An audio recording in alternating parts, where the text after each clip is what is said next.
Hello everyone, welcome to our YouTube channel the easy tricks educational point.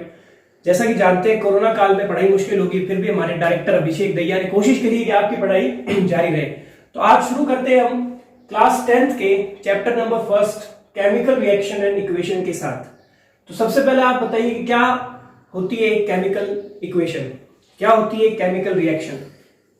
Chemical equation कुछ नहीं होता, just आपके surroundings में जो कुछ भी हो रहा है रिएक्शन, केमिकली जो टेक प्लेस रिएक्शन हो रही है, उसको रिप्रेजेंट करने का तरीका ही केमिकल इक्वेशन कहलाता है। जैसे फॉर एग्जांपल कोई एक रिएक्शन, एक मैग्नीशियम बर्न हो रहा है ऑक्सीजन के साथ। अगर मैग्नीशियम ऑक्सीजन के साथ बर्न हो रहा है तो ये आप अपनी भाषा में बोलोगे कि मैग्नीशियम जला, ऑक्सीजन के साथ रिएक्शन करी और उसने मैग्नीशियम ऑक्साइड बना दिया। पर आपको इसको रिप्रेजेंट कैसे करना है, तो उस रिप्रेजेंट करने के मीडियम को अपन कहते हैं केमिकल इक्वेशन। उस इक्वेशन जैसे फॉर एग्जांपल ये आपको मैंने बताया मैग्नीशियम ऑक्सीजन, मैग्नीशियम ऑक्साइड। तो मैग्नीशियम का सिंबल होता है Mg, जो अपन 9th क्लास में पढ़ के आते हैं कि किस एलिमेंट को किस सिंबल से रिप्रेजेंट किया जाता है। तो मैग्नीशियम का सिंबल हो गया Mg, ऑक्सीजन का O2। ये दोनों रिएक्ट करके आपको बनाता है मैग्नीशियम ऑक्साइड। मैग्नीशियम ऑक्साइड जिसको अपन रिप्रेजेंट करते हैं MgO से, मैग्नीशियम ऑक्साइड। तो आप गौर से देखो, यहां मैग्नीशियम का एक मॉलिक्यूल, ऑक्सीजन के 2 O2 और MgO जिसमें ऑक्सीजन आपको सिर्फ एक दिख रहा है। तो इस टाइप की रिएक्शन में आप अगर काउंट करोगे तो यहां पर 2 1 और 2 टोटल 3 मॉलिक्यूल्स मिलेंगे और यहां पर आपको 2 ही। तो इसको इस टाइप को कहते हैं अनबैलेंस केमिकल रिएक्शन। ये अनबैलेंस कैसे हुई, आपने पढ़ा होगा 9th क्लास में पढ़ा होगा, एक लॉ होता है कंजर्वेशन ऑफ मास। आप यहां का मास टोटल करो, यहां का मास टोटल करो, ये मास इसके इक्वल नहीं आएगा। तो ये एक रफ, एक स्केलेटन वे है, सिर्फ एक ढांचा है कि आप रिएक्शन को कैसे लिख सकते हैं। ये बैलेंस केमिकल इक्वेशन नहीं होती और ये वैलिड भी नहीं होती। ये सिर्फ आपको एक जनरल इंफॉर्मेशन देती है कि रिएक्शन में क्या हो रहा है। अब इसी केमिकल इक्वेशन को बैलेंस करने का बेस्ट तरीका फॉर क्लास 10th है हिट एंड ट्रायल मेथड। तो हिट एंड ट्रायल मेथड से जब अपन इसको बैलेंस करते हैं तो मैग्नीशियम क्या है 2 लगाते हैं तो ये पूरी रिएक्शन, और यहाँ पे 2 लगाने पर ये पूरी रिएक्शन आपकी बैलेंस हो जाती है। तो इस रिएक्शन को बैलेंस केमिकल रिएक्शन कहते हैं। ये रिएक्शन आपकी कंप्लीटली बैलेंस्ड होगी। अब इसमें आप जब देखोगे मैग्नीशियम 2, ऑक्सीजन 2, 2 और 2 4, और यहाँ पे भी देखोगे तो 2 मैग्नीशियम 2 और 2 4, रिएक्शन कंप्लीटली बैलेंस्ड। अब रिएक्शन में कुछ एडिशनल इंफॉर्मेशन देने के लिए, जैसे कि मैग्नीशियम क्या है, सॉलिड है, लिक्विड है, गैस है, एक्वस है, क्या है, इसमें आपने को कुछ एक्स्ट्रा इंफॉर्मेशन ऐड करती है, उसको कहते हैं कंप्लीट केमिकल इक्वेशन। जैसे मैग्नीशियम अगर सॉलिड स्टेट में है तो अपन उसके नीचे सॉलिड लिखेंगे। ऑक्सीजन आप सबको पता है गैसियस स्टेट में रहता है तो गैस। तो ये मिलकर आपका बनाता है मैग्नीशियम ऑक्साइड, जो कि एक सॉलिड है, पाउडर फॉर्म में होता है। तो इस टाइप की रिएक्शन को कहते हैं बैलेंस्ड केमिकल रिएक्शन। ये रिएक्शन आपकी कंप्लीटली बैलेंस्ड रिएक्शन है। और इसमें आप देखोगे इनके सबके, इनको कहते हैं स्टेट्स। इनको क्या कहते हैं, ये आपको स्टेट बताती है। स्टेट मतलब हिंदी में कहते हैं अवस्था, अवस्था बताती है। ये आपको उस पदार्थ की, उस सब्सटेंस की एट प्रेजेंट किस अवस्था में, किस स्टेट में, वो आपको ये नीचे दिए गए जो ब्रैकेट्स में वर्ड्स हैं ये उसको रिप्रेजेंट करते हैं। अब इसके कुछ अदर एग्जांपल्स हैं, जैसे जिंक जो है H2SO4, ये एक एसिड है, जिंक एक मेटल है। ये इससे रिएक्शन करके क्या बनाता है, जिंक सल्फेट। ये एक एक्वस सॉल्यूशन में मिक्स हुआ हुआ सॉल्ट है। और हाइड्रोजन गैस का लिबरेशन, लिबरेशन मतलब हाइड्रोजन गैस रिलीज होती है। तो अगर मैं इनके नीचे फिर इनकी डिटेल लिख दूं कि किस स्टेट में एग्जिस्ट कर रहे हैं, जिंक सॉलिड स्टेट में एग्जिस्ट कर रहा है, H2SO4 एक्वस, एक्वस का मतलब वाटर एडेड है इसमें, और ZnSO4। ये रिएक्शन आपके आगे भी काम आएगी जब अपन इस चैप्टर में आगे पढ़ेंगे। डिस्प्लेसमेंट रिएक्शन, ये उसका एक बहुत ही बढ़िया एग्जांपल है, आप इसको याद कर लो। ये रिएक्शन आपको बहुत ज्यादा काम आने वाली रिएक्शन है, क्योंकि ये रिएक्शन ही आगे पढ़ेंगे डिस्प्लेसमेंट रिएक्शन है। डिस्प्लेसमेंट रिएक्शन आगे पढ़ेंगे। डिस्प्लेसमेंट रिएक्शन का मतलब क्या होता है, कोई हाई रिएक्टिव एलिमेंट अगर किसी लेस रिएक्टिव एलिमेंट को हटा देता है तो उसको कहते हैं डिस्प्लेसमेंट रिएक्शन। इसका कुछ एक और एग्जांपल, बैलेंस केमिकल इक्वेशन का एक और एग्जांपल, आयरन प्लस वाटर, जो जंग लगती है ना आपके, वो रिएक्शन है Fe3O4 4H2O। तो ये आपके कुछ अदर एग्जांपल है, इसको आप लिखें। हाँ तो बच्चों अब आगे बढ़ते हैं। अपन ने अभी तक पढ़ा कि एक बैलेंस केमिकल इक्वेशन और केमिकल इक्वेशन क्या होती है, ये सब उसके बारे में जनरल डिटेल्स ली। अब अपन आगे पढ़ते हैं कि केमिकल रिएक्शंस के कितने टाइप होते हैं। क्या पढ़ते हैं, केमिकल रिएक्शन के कितने टाइप। तो केमिकल रिएक्शन वैसे तो आपके कोर्स में 4 या 5 टाइप की है, उसमें अपन पहले जब पढ़ेंगे सबसे पहला आता है कॉम्बिनेशन रिएक्शन। क्या आता है सबसे पहले, कॉम्बिनेशन रिएक्शन। तो आप कॉम्बिनेशन, आप सब जानते हैं कॉम्बिनेशन का मतलब क्या होता है, दो चीजों का कंबाइन होना। दो चीजों का कंबाइन होना मतलब कॉम्बिनेशन का मतलब होता है दो और मोर सब्सटेंस का आपस में कंबाइन होना। सिंपल, नाम में ही डेफिनेशन है, इसके नाम में ही इसकी डेफिनेशन है। आपको डेफिनेशन याद करने की जरूरत नहीं, आपको इसका कंसेप्ट समझोगे मेन इसमें होता क्या है। कॉम्बिनेशन मतलब कंबाइनिंग। तो सिंपल सा फंडा है, अगर दो एलिमेंट सब्सटेंस या जब कंबाइन होके एक नया सब्सटेंस बनाते हैं तो उसको कहते हैं कॉम्बिनेशन रिएक्शन। अब सिंपल भाषा में आपको कहूं तो आपके रिएक्टेंट्स जब ज्यादा हो, जब रिएक्टेंट्स आपके ज्यादा हो और आपके प्रोडक्ट की नंबर कम हो तो उस टाइप की रिएक्शन को कॉम्बिनेशन रिएक्शन कहते हैं। कॉम्बिनेशन रिएक्शन किसे कहते हैं, जब आपके रिएक्टेंट्स की संख्या, रिएक्टेंट्स के नंबर ज्यादा और प्रोडक्ट्स के नंबर कम। आपको पता है रिएक्टेंट्स क्या होते हैं, जो इस एरो के इस तरफ लिखते हैं उनको रिएक्टेंट्स बोलते हैं और जो एरो के इस तरफ होता है वो आपका प्रोडक्ट होता है। ये आपको जनरल बेसिक्स डिटेल आपको 9th क्लास में पता होनी चाहिए। जो इस साइड लिखते हैं वो तो आपके क्या होते हैं, रिएक्टेंट्स, मतलब अभिकारक, हिंदी में बोलते हैं इनको अभिकारक। और जो आप इक्वेशन के इस तरफ लिखते हो उसको बोलते हैं प्रोडक्ट। प्रोडक्ट मतलब उत्पाद, प्रोडक्ट मतलब क्या होता है, उत्पाद। तो रिएक्टेंट साइड और प्रोडक्ट साइड। अब आप देख रहे हो यहाँ रिएक्टेंट साइड में दो सब्सटेंस कार्बन है और ऑक्सीजन है, जब ये कंबाइन हुए तो आपका CO2 इधर एक ही है। तो इस टाइप की रिएक्शन को कहते हैं कॉम्बिनेशन रिएक्शन। तो इसके कुछ एग्जांपल्स हैं, जैसे ये कैल्शियम ऑक्साइड, CaO को क्या बोलते हैं, कैल्शियम ऑक्साइड। कैल्शियम ऑक्साइड जब आपका वाटर के साथ H2O के साथ रिएक्शन करता है तो कैल्शियम हाइड्रोक्साइड और हीट निकलती है। आपने देखा होगा आपके घर में जब कहीं पर भी व्हाइट वॉशिंग, जिसको अपन कहते हैं कली, हिंदी में कली करते हैं, व्हाइट वॉश करते हैं, तो उसमें जो आप पाउडर लेके आते हो वो यही होता है। उसमें आपने देखा होगा उसको जब किसी कंटेनर में डाल के रखा जाता है तो वो गर्म, उसमें से बहुत सारी हीट निकलती है, पानी गर्म हो जाता है। तो वो कुछ नहीं है।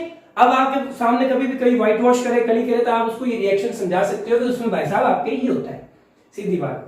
Calcium oxide plus water, calcium hydroxide plus heat, यही वो हीट है जो आपको उधर आप फील होती है, वो चीज गर्म होती है, कंटेनर इसी वजह से गर्म होता है। अब एक क्वेश्चन बनता है कि कैल्शियम ऑक्साइड का इन जनरल मतलब कमर्शियल नेम, आप इसको कमर्शियली किस नाम से जानते हो, तो क्विकलाइन। इसको किस नाम से जाना जाता है, क्विकलाइन। H2O तो आपको पता है वाटर, पानी, तो क्विकलाइन। और कैल्शियम हाइड्रोक्साइड को कहते हैं स्लैग्ड लाइम। स्लैग्ड लाइम मतलब हिंदी में इसको कहते हैं भुजा हुआ चूना। ये आपका भुजा हुआ चूना होता है, स्लैग्ड लाइम। तो ये रिएक्शन आपकी बहुत एग्जाम पर्पज से भी, और ये बहुत जनरल रिएक्शन है और इंपॉर्टेंट भी है, इसको आपको याद होनी चाहिए। ये आपके जीके जनरल नॉलेज भी, आपको जनरल नॉलेज को बढ़ावा देती है। अगली रिएक्शन, अब आपने देखा होगा कि जब अपन कहीं पे भी नोटिस किया होगा, कली कुछ समय बाद येलोइश हो जाती है। तो इसका क्वेश्चन आता है, क्वेश्चन पूछा जाता है कि व्हाई, व्हाइट वॉश कराने के बाद आफ्टर सम टाइम वो येलोइश अपीयरेंस क्यों आती है। तो इसका सिंपल सा जवाब है, ये उसकी रिएक्शन है, वो एटमॉस्फेयर में जो सराउंडिंग कार्बन डाइऑक्साइड है, आपने कली करी तो आपने यही तो सब्सटेंस दीवारों पे लगाया। ये जो सब्सटेंस आपका दीवारों पे लगा हुआ है, ये जो एटमॉस्फेयर की CO2 है उससे रिएक्शन करके CaCO3, जिसको कहते हैं कैल्शियम कार्बोनेट, कैल्शियम कार्बोनेट बना लेता है। तो इस कैल्शियम कार्बोनेट का जो रंग होता है, ये क्या होता है, हल्का येलोइश होता है। इस वजह से आपको कड़ी करी हुई दीवारें कुछ समय बाद हल्की येलोइश दिख जाती है। ठीक है, अब ये कुछ इंपॉर्टेंट रिएक्शंस मैंने लिखी है, कॉम्बिनेशन रिएक्शन का एग्जांपल है। अब कॉम्बिनेशन का जस्ट उल्टी बात करें अपन, कोई चीज दो कंबाइन हो रही है तो वो डिकम्पोज भी हो सकती है, मतलब टूट भी सकती है। कॉम्बिनेशन मतलब जुड़ना, डिकम्पोज मतलब होना उसका टूटना। तो डिकम्पोजिशन रिएक्शन, डिकम्पोज आप डेफिनेशन फिर बोल रहा हूं, रटने की कोई जरूरत नहीं है। डिकम्पोजिशन मतलब क्या होता है, विघटन, जिसको हिंदी में बोलते हैं विघटन। डिकम्पोज मतलब ब्रेक होना, टूटना, ब्रेकिंग मतलब टूटना। अब टूटना मतलब किसका टूटना, मेरा टूटना, सब्सटेंस का टूटना। सब्सटेंस, जैसे इसका सबसे बेस्ट एग्जांपल है, ये इंपॉर्टेंट भी है, जैसे फेरस सल्फेट FeSO4।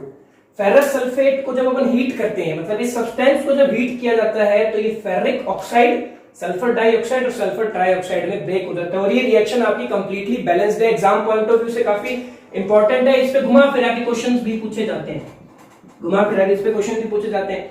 तो अब आप ये इसमें फेरस सल्फेट को हीट करा, तो ये रिएक्शन आपको याद करनी है। अब इसमें इंपॉर्टेंट क्या है, जो आपको आप बच्चे जनरली गौर नहीं करते कि यहाँ पे फेरस नाम है और यहाँ फेरिक नाम है, इसको फेरस ऑक्साइड क्यों नहीं बोला।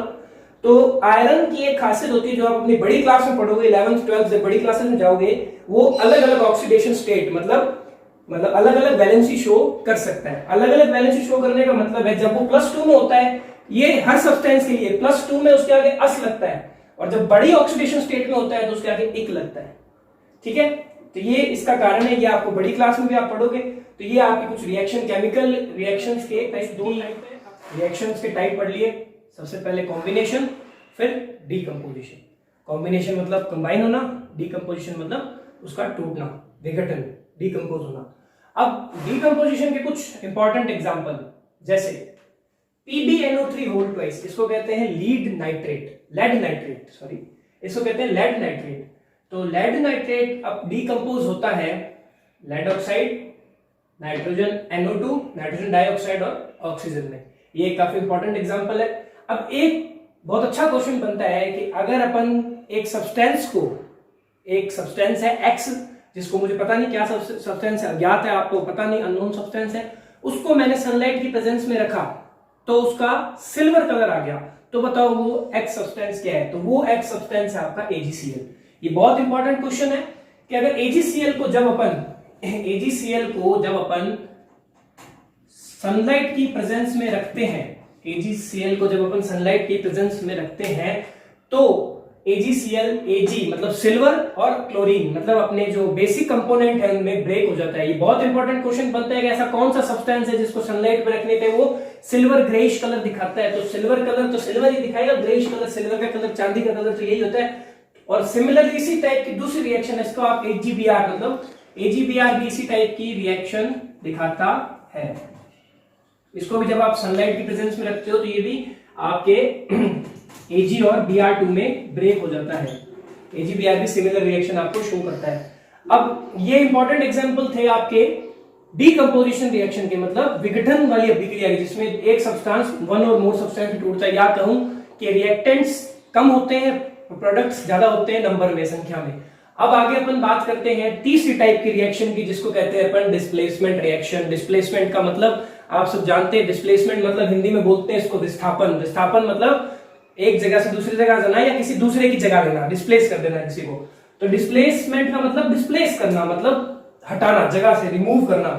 तो कौन किसको रिमूव करेगा? जो ज्यादा पावरफुल होगा वो लेस पावरफुल को हटा देगा, ऑब्वियस बात है, इस नेचर का नियम है।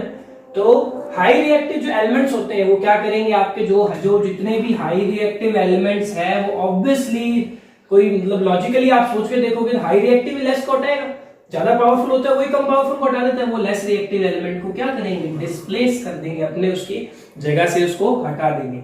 इसके बेस्ट आपको एग्जांपल है, जैसे आयरन, कॉपर सल्फेट के सॉल्यूशन में जब आयरन डाला जाता है तो जो ये आयरन होता है, ये कॉपर से ज्यादा रिएक्टिव होता है, तो ये इसको डिस्प्लेस कर देता है और कॉपर यहां से हट जाता है। तो उसके बाद आपको दिख रहा है आयरन का सल्फेट बन जाता है और कॉपर अलग हो जाता है। आयरन सल्फेट और कॉपर, आयरन FeSO4 मतलब sulphate, iron sulphate. Similar type की रिएक्शन, जिंक ज्यादा रिएक्टिव है कॉपर से, तो जिंक कॉपर की जगह ले लेगा, कॉपर यहां से हट जाएगा, फिर आपका जिंक सल्फेट कॉपर बन जाएगा। लेड, Pb मतलब लेड, लीड नहीं बोलते इसको, लेड बोलते हैं। और कॉपर क्लोराइड, तो कॉपर बेचारा अपनी किस्मत का मारा, इन सबसे लेस रिएक्टिव है, तो इसको भी ये डिस्प्लेस कर देगा, आपका लेड क्लोराइड और कॉपर अलग। अब आपको कौन किसको डिस्प्लेस करेगा, कैसे करेगा, ये सब हम जानेंगे रिएक्टिविटी सीरीज को पढ़ के। रिएक्टिविटी सीरीज एक सीरीज है जिसमें आप ऊपर से नीचे आएंगे तो ऊपर हाई रिएक्टिव एलिमेंट और नीचे तक आएंगे तो वहां लो रिएक्टिव एलिमेंट। तो आपको उस सीरीज को याद रखने की ट्रिक और सब हम बताएंगे आपको अपनी अगली क्लास में। तो अब आपको वीडियो पसंद आई तो इसको लाइक जरूर करें, शेयर करें और सब्सक्राइब जरूर करें। क्यों? क्योंकि इस समय जब आपकी एजुकेशन रुकी हुई है तो ऑनलाइन मोड को आपको अपनाना पड़ेगा, क्योंकि अभी बहुत लंबे टाइम तक ऑनलाइन मोड एक्टिव रहेगा, नॉर्मल सिचुएशन आने तक। तो अपनी पढ़ाई जारी रखें।